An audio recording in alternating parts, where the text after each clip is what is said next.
السلام عليكم ورحمة الله وبركاته. عشركان waxaan ku eegaynaa sida loo print gareeyo PDF macnaha sawir ama file looga dhigo PDF. And Windows 10 waxay ku timaada PDF printer. And waagii hore ka hor Windows 10 waxaa la isticmaali jiray application oo PDF ah sidii Adobe PDF, Qt PDF ama Foxit PDF printer.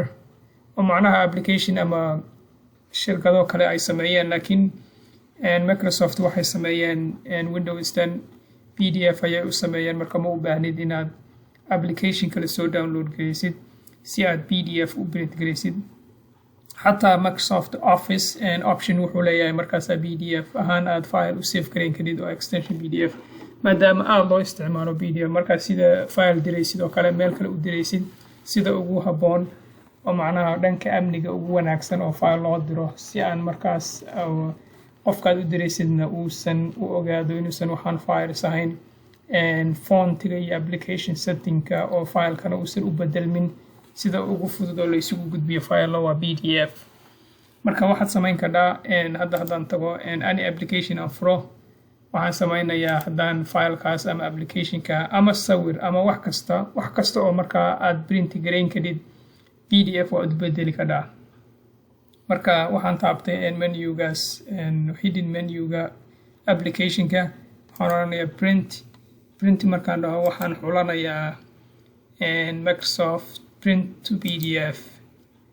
saas markaan dhaho marka optionkaan rabo ayaan halkaan ka xulanayaa sida hadda kan oo kale sida ugu fudud shrink to fit macnaheedu waxa weeye leekaysi halka bob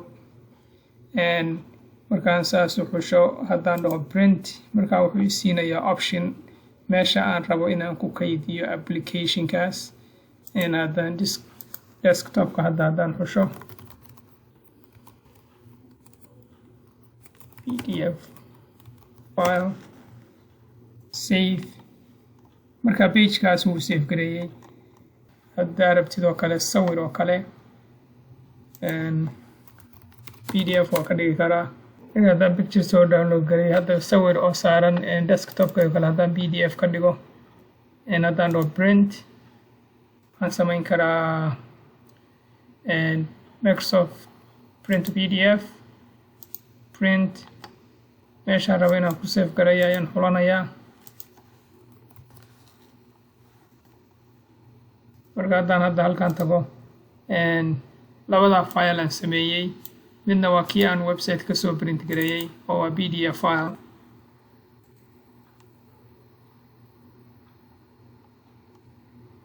waa website kii aan soo print gareeyay isagoo PDF file ah midna waxa weeye sawirkii aan print gareeyay oo PDF file.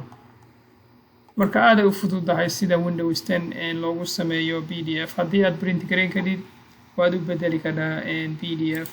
Microsoft Office kana sidoo kale ayuu ku yimi option aad u fudud oo markaa file kasta aad PDF uga dhigi kadib oo markaan hadda qoraal oo kale aan rabo inaan PDF ka dhigo waxaan sameynayaa file aan tagayaa save as this PC meeshii aan rabo inaan ku save gareeyo ayaan xulanayaa.